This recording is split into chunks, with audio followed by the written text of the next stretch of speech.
사도행전 5장 12절부터 26절에 있는 말씀으로 교대인 제목은 백성이 칭송하더라입니다. 교회 공동체 안에서 성령의 은혜를 누리려면 재물의 가치관이 먼저 달라져야 한다고 했습니다. 재물은 내 것이 아니고 다 하나님 것입니다. 이런 신앙 고백이 있으면 한 마음 한 뜻이 될 수밖에 없습니다. 한 교회 안에는 부자도 있고 가난한 자도 있는데 서로 교제하기란 쉽지 않습니다.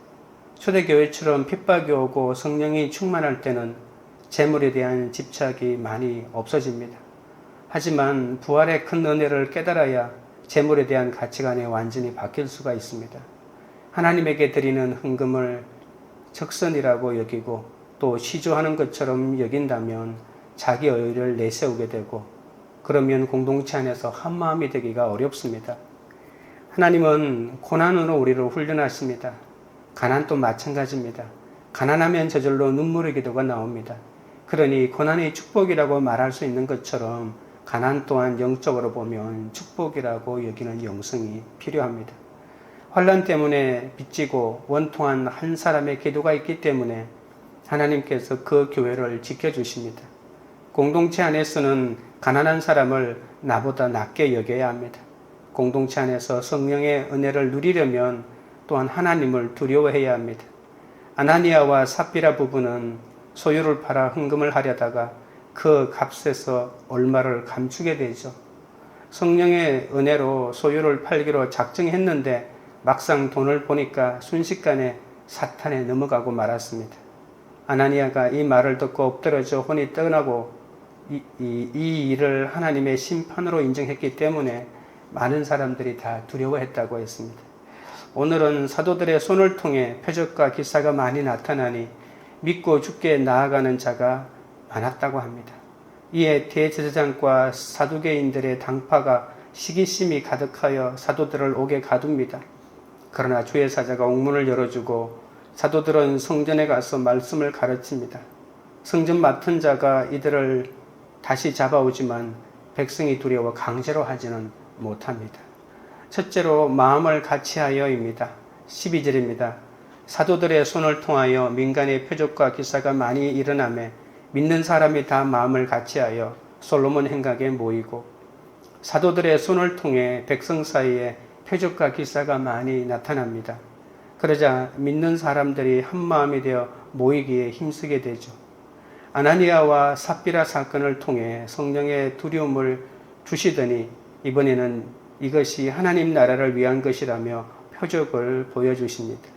그런데 그 표적이 사도들의 손을 통하여 나타났다고 합니다.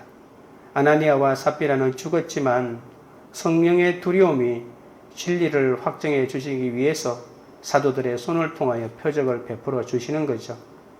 이것은 이전에 나면서부터 못 걷는 사람을 고친 후에 사도들이 잡혔을 때 치유와 표적과 기사가 사람들의 손을 통하여 예수의 이름으로 일어나게 해달라고 했던 성도들의 기도가 바로 응답된 것이죠.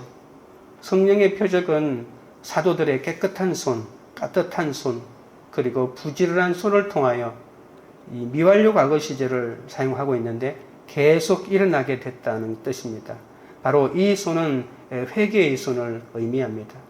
사도들의 손을 통하여 일어나는 표적과 기사는 성령이 효과적으로 나를 비추어 주어서 남 탓이 아닌 내 탓을 하도록 심각하게 내 죄를 심각하게 직면하게 하도록 만들죠.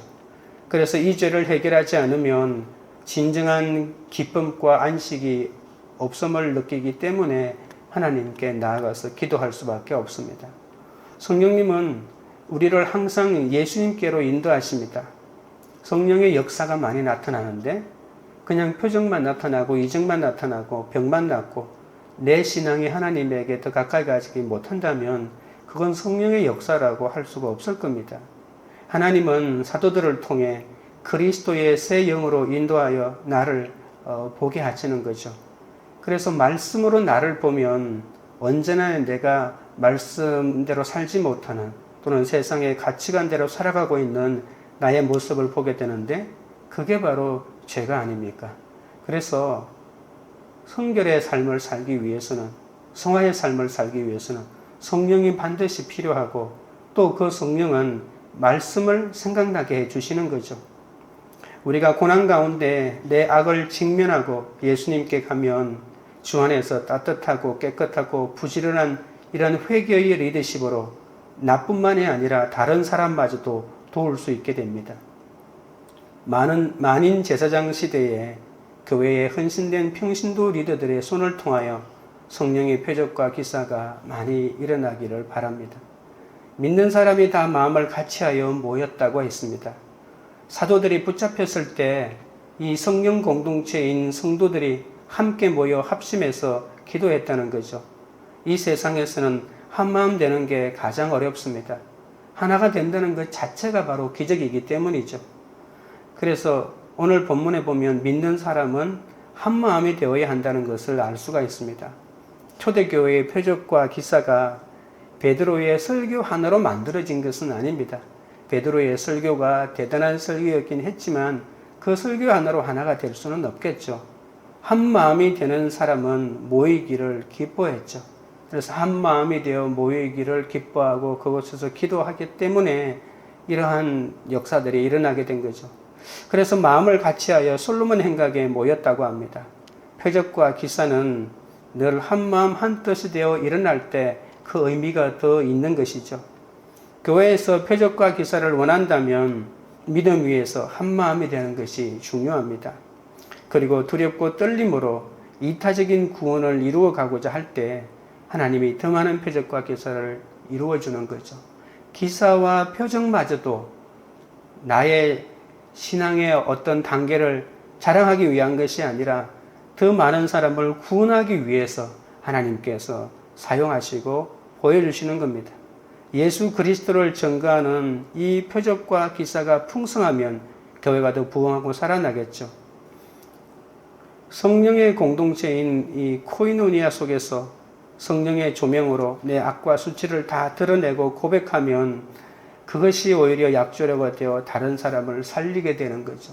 성령의 역사는 나를 드러내는 것이 아니라 오히려 내 속에 있는 부족함과 연약함을 드러내고 그리고 그곳에서 회복한 하나님을 드러내기 때문에 약점이 있고 어렵고 힘든 사람들을 살려내는 놀라운 능력이 그 속에 있는 겁니다. 13절입니다. 그 나머지는 감히 그들과 상종하는 사람이 없으나 백성이 칭송하더라. 이처럼 믿음으로 함께하는 자들이 있지만 그 나머지는 감히 두려움에 사도들과 상종하는 사람이 없다고 합니다. 이들은 사도의 표적과 기사를 보며 인정은 하지만 가까이 하지 않고 믿는 사람들의 모임에 참석하지 않는다고 합니다. 이 상종한다라고 하는 이 말은 악교풀로 붙인다는 그 원어의 뜻이 있습니다. 아주 강력해서 떨어질 수가 없다는 뜻입니다. 교회를 나와도 상종하지 않는 나머지가 있다는 겁니다. 성령이 임하지 않으니 엄청난 간증을 들어도 표적의 목적인 예수님이 믿어지지 않고 그냥 표적 그 자체에 관심이 있는 겁니다. 그리고 그 표적이 나에게 일어나서 나에게도 뭐 횡재가 일어나거나 재수가 일어나거나 오랜 수건이 풀리기만을 바라지 그 표적이 일어나는 그 너머에 있는 목적인 예수님을 더 깊이 알게 되고 공동체가 더 하나가 되는 이러한 상태까지 나아가지 않기 때문에 주님에게 나가기가 어려운 것이죠.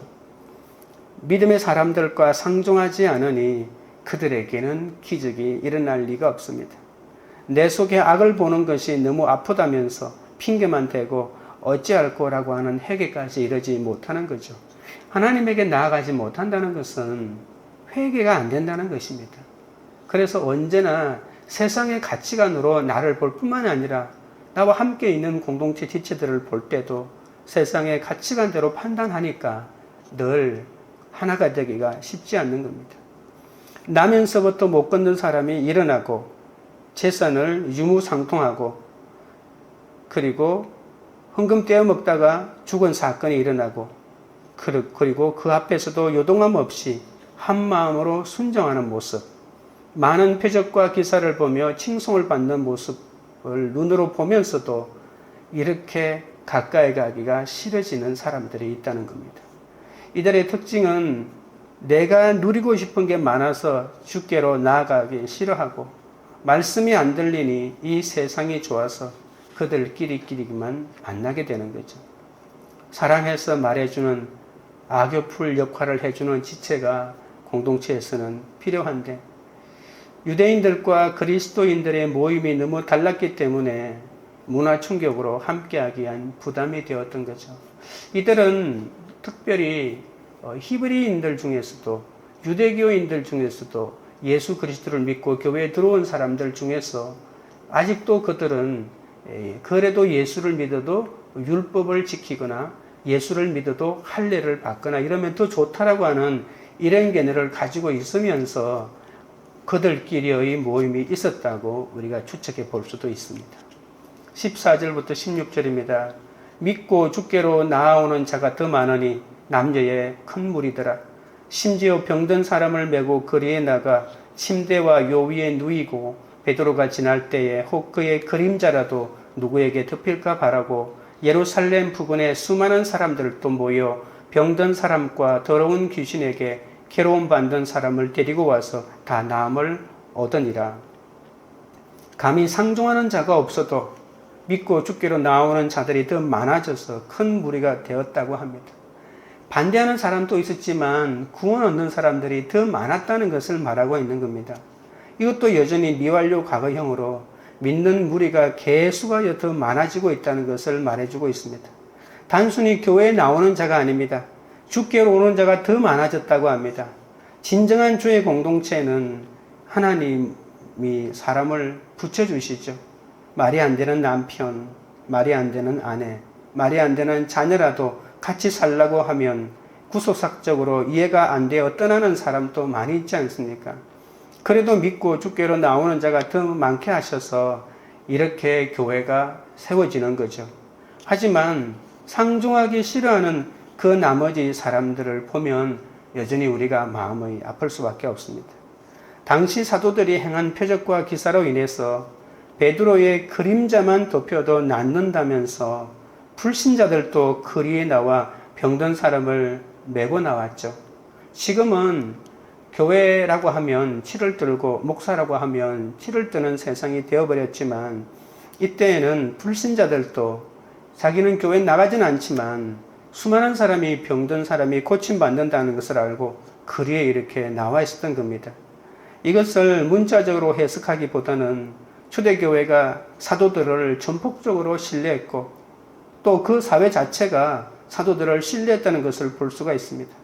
그리고 복음 전파를 위해 사도들에게 강력한 신유의 은사도 허락하셨다고 보는 것이 적절할 겁니다.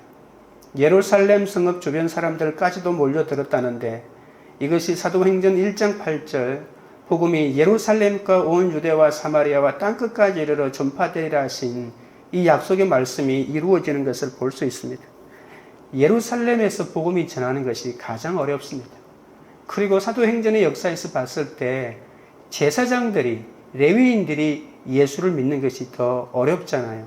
그러한 사람들이 집중적으로 몰려 살고 있는 이 예루살렘이 복음의 영향력을 받는다는 것이 참 어려웠는데 하나님의 약속의 말씀대로 이 예루살렘이 이러한 복음의 은혜 가운데 들어가 있다는 것을 우리가 간접적으로라도 볼 수가 있습니다.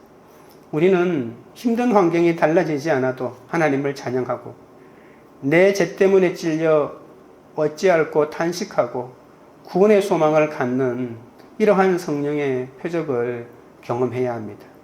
주님은 그분을 믿는 자들이 마음을 같이하여 모일 때 그들의 손을 통해 복음으로 인한 표적과 기사를 일으켜 주셔서 많은 사람이 구원에 들어오도록 해 주십니다. 적용 질문 드립니다. 내 곁에는 마음을 같이하여 믿음으로 상종하는 지체가 있습니까? 둘째는 시기가 가득하여입니다. 17절입니다.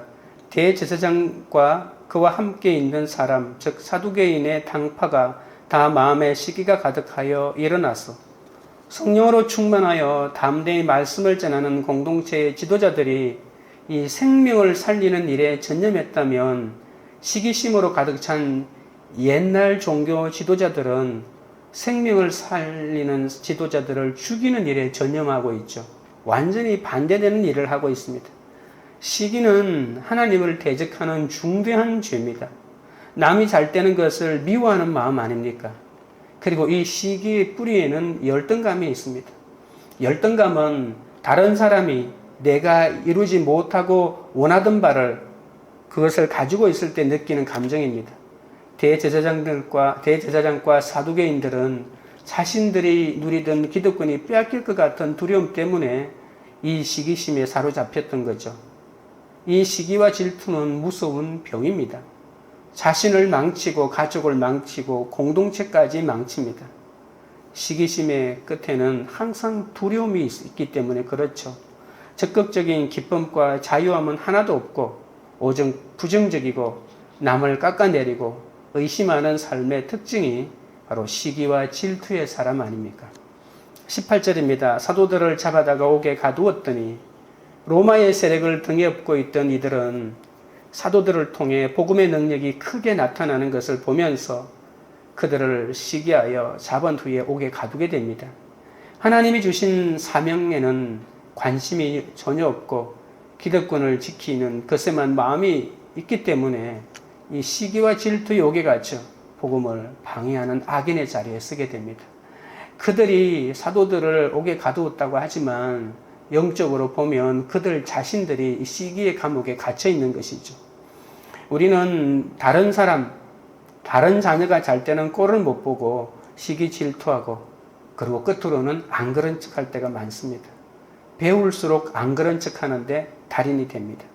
그래서 나오지 못할 감옥에 가두어 두고 두려워하는 것이 바로 우리 자신입니다. 교회에 나와도 여전히 내 남편이 다른 남편보다 잘 돼야 되고 내 자식이 다른 자식보다 잘 돼야 된다는 마음을 가지고 있으면 이런 시기심과 이 질투심에서 벗어나기가 쉽지 않습니다. 우리도 대제사장처럼 절대 내려놓고 싶지 않는 기득권이 있습니다.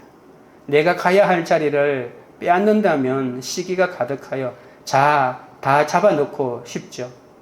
대제사장 세력도 있고 사도들의 세력도 있는데 나를 잡아 가두어도 하나님은 하실 일을 다 하시니까 우리가 비록 어떤 상태에 갇혀 있다 할지라도 오해를 받는다 할지라도 그 속에 잘 갇혀 있는 것이 중요합니다. 적용 질문 드립니다. 내가 가진 기득권은 무엇입니까? 그것을 내려놓기 싫어서 내가 시기하고 질투하는 사람은 누구입니까? 셋째는 백성에게 말하라입니다. 19절 20절입니다. 주의 사자가 밤에 옥문을 열고 끌어내어 이르되 가서 성전에 서서 이 생명의 말씀을 다 백성에게 말하라 하며 유대 종교 지도자들은 사도들을 옥에 가두었지만 사도들이 너무나도 그 속에 잘 갇혀 있었습니다. 하나님을 원망하지도 않고 하나님을 믿으면서 그 속에 잘 갇혀 있었더니 하나님은 주의 사자를 통해 옥문을 열고 끌어내어 줍니다. 그리고 그들에게 도망치라고 하지 않고 생명의 말씀을 계속 전하라고 하십니다. 하나님은 항상 때에 맞게 하나님의 일을 하십니다. 하나님께서 기적을 베푸신 목적이 이 생명의 말씀인 복음을 전하기 위해서 아닙니까? 이 목적을 잊어버리지 않으면 우리가 교만할 수 없고 내가 끝까지 주님을 따라갈 수가 있는 거죠. 지금 옥에 갇혀 있습니까? 어떤 사람은 남편의 옥문에 갇혀 있기도 하고 또 자식의 옥문에 갇혀 있기도 하고 또 아내의 옥문에 갇혀 있기도 하고 회사의 옥문에 또는 취업의 옥문에 갇혀 있기도 합니다. 그런데 하나님은 반드시 이 옥문에서 끌어내어 주실 때가 있다는 겁니다. 사도들도 감옥의 속박에서 빠져나오게 하신 것처럼 중요한 것은 바로 사명입니다. 내가 사명이 바로 나에게 세워져 있으면 하나님은 반드시 그 옥문에서 빼내주시고 옥문에 있었던 그 경험마저도 하나님이 사명을 이루는 데 사용하게 해주십니다. 하나님은 언제나 나에게 가장 유익하게 풀어도 주시고 가두어도 주시니 우리는 순종만 하면 된다는 이 믿음이 있어야 합니다. 21절부터 24절입니다. 그들이 듣고 새벽에 성전에 들어가서 가르치더니 대제사장과 그와 함께 있는 사람들이 와서 공회와 이스라엘 족속의 원로들을 다 모으고 사람을 옥에 보내어 사도들을 잡아오라 하니 부하들이 가서 옥에서 사도들을 보지 못하고 돌아와 이르되 우리가 보니 옥은 든든하게 잠기고 지키는 사람들이 문에 서 있으되 문을 열고 본즉 그 안에는 한 사람도 없더이다 하니 성전 맡은 자와 제사장들이 이 말을 듣고 의혹하여 이 일이 어찌 될까 하더니 사도들은 자기 생각이 없이 즉시 순종하죠. 사도들은 새벽부터 성전에 들어가서 주어진 사명을 감당합니다. 하나님은 사도들에게 옥문을 열어주신 뒤에 도망가라고 하지 않으시고 오히려 복음을 전하라고 명령하셨기 때문입니다. 사도들은 그 명령에 순종하여 대제사장의 권위도 두려워하지 않고 복음을 전가합니다. 차라리 대제사장이 없는 뒷골목에 가서 복음을 전할 텐데 이 제자들은 대제사장들의 활동 주 무대인 이 성전 안에 들어가서 이렇게 복음을 전하고 있었다는 겁니다. 대제사장과 사두개인들이 아무리 사도들을 핍박하고 잡아 가두려 해도 하나님의 말씀의 역사를 가로막을 수는 없는 것이죠. 25절 26절입니다. 사람이 와서 알리되 보소서 옥에 가두었던 사람들이 성전에 서서 백성을 가르치더이다 하니 성전 맡은 자가 부하들과 같이 가서 그들을 잡아왔으나 강제로 못하면 백성들이 돌로 칠까 두려워함이더라. 하나님이 생명의 말씀을 전하라고 해서 전했더니 금세 또 군사들이 잡으러 옵니다. 사도들이 반항하지 않고 순수히 그들의 요구를 따른 것은 이미 그들이 경험한 것처럼 주님께서 그들과 함께하며 그들을 보호하심을 확신하고 있었기 때문입니다. 감옥에 갇히면 하나님이 함께 안 하고 감옥에 안 갇히면 함께 하는 것이 아니라 오히려 감옥에 갇혔을 때 더 하나님이 함께 하시고 보호한다는 것을 알았기 때문에 누가 나를 잡아 가두지 않는 것에 따라서 이 제자들이 흔들리지 않았다는 것을 알 수 있습니다. 어떤 환경에 내가 처하든지 하나님이 보호하시고 나를 지켜주신다는 확신이 더 강하게 일어났던 거죠. 언제나 다른 사람을 도우면서 열매를 맺어가면 그것이 나를 살리는 가장 강력한 무기가 되는 겁니다. 우리를 위협하는 세상이 힘이 더 강해 보이지만 실제는 그들은 다 두려워하고 있다는 것을 이 제자들은 알았습니다.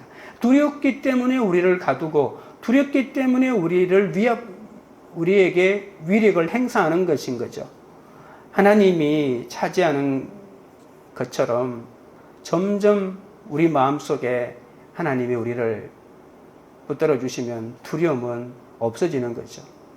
아무리 나를 힘들게 하는 사람이라도 그들도 다 하나님의 손 안에 있다는 것이죠. 하나님도 어찌할 수 없는 남편이 아니고 하나님도 어찌할 수 없는 자녀가 아니라 하나님의 손 안에 있는 남편이고 자녀라고 여기고 직장의 상사라고 여긴다면 우리가 하나님의 말씀에 순종하면 하나님이 나를 훈련시키기 위해서 더 강력하게 복음을 전하기 위해서 나를 하나님이 적당하게 이렇게 가두어 두시는 것이라고 생각한다면 우리가 이기지 못할 감옥이 어디에 있겠습니까? 내가 하나님을 의지하고 말씀에 순종하여 복음을 전하면 하나님이 나를 지키고 보호해 주십니다. 하나님의 말씀에 순종할 때 더욱더 담대하게 살 수 있다는 것을 잊지 마셔야 합니다. 적용 질문 드립니다. 나는 어떤 옥에 갇혀 있습니까? 하나님이 그곳에 옥문을 열어주실 때 생명의 말씀을 전하고자 순종해야 할 것은 무엇입니까? 기도드리겠습니다. 하나님 아버지, 사도들의 깨끗한 손, 부지런한 손에 의해 기사와 표적이 일어났다고 하였습니다.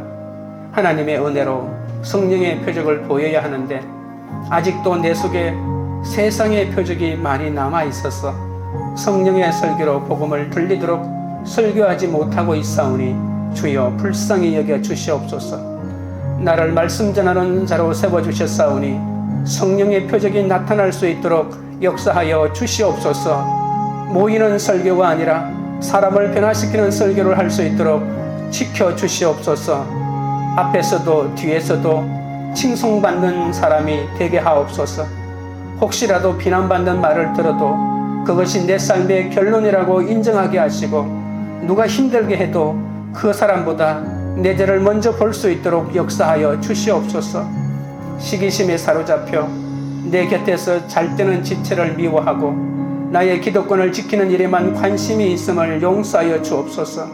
이제는 시기와 질투의 옥에서 벗어나 주의 지체들과 마음을 같이하여 믿음으로 상종하며 하나님과 사람들에게 칭찬받는 삶을 살아가게 하여 주시옵소서. 믿음으로 한 방향을 쳐다보는 공동체와 가정이 되게 하여 주시옵소서.